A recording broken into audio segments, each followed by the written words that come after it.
Jamaica was one of Britain's richest colonies, but its wealth was built on slavery.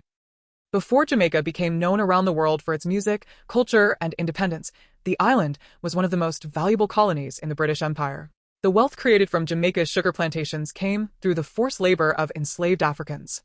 For generations, hundreds of thousands of enslaved people worked under brutal conditions while having no control over their own lives. But even under slavery, people resisted. They fought back through rebellions, escapes, cultural survival, and everyday acts of defiance. That resistance would eventually help bring an end to slavery. Freedom had a catch. When the British Slavery Abolition Act came into effect on August 1, 1834, many enslaved Jamaicans believed freedom had finally arrived. But they were not immediately free. Instead, Britain introduced the apprenticeship system. Under this arrangement, formerly enslaved people were forced to continue working for their former enslavers. They had to provide unpaid labor for more than 40 hours every week. To many Jamaicans, this felt like slavery had simply been renamed. The people forced Britain to end freedom's waiting period.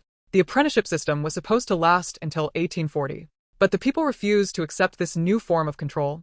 Across Jamaica, formerly enslaved workers protested against unfair treatment and challenged the colonial system.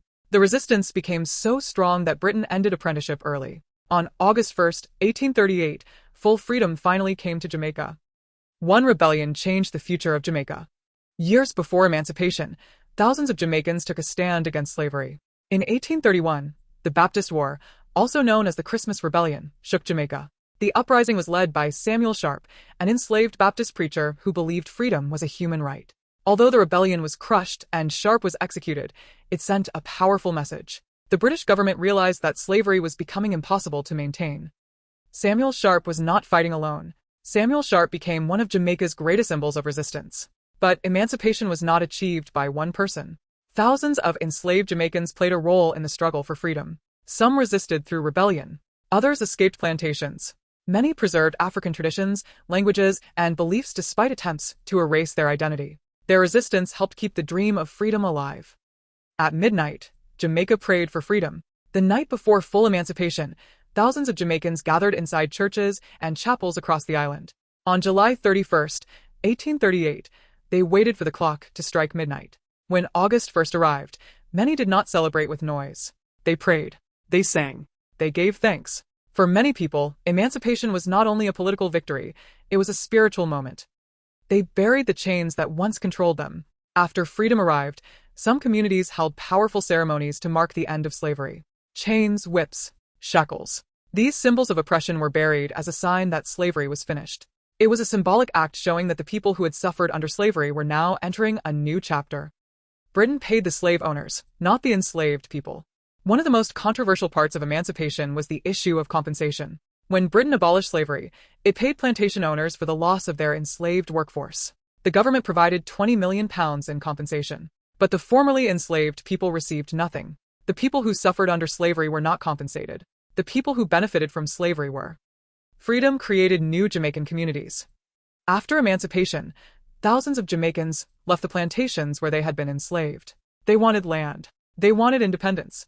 They wanted control over their own future. With help from missionaries, formerly enslaved people purchased land and created communities known as free villages.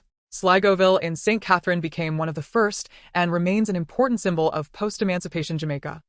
Freedom did not mean equality overnight. Although emancipation ended slavery, it did not immediately end injustice. Many formerly enslaved Jamaicans continued to face poverty, discrimination, and limited opportunities. The struggles after emancipation eventually contributed to later conflicts, including the Morant Bay Rebellion of 1865. Freedom was achieved, but the fight for true equality continued. Emancipation Day disappeared from Jamaica's calendar.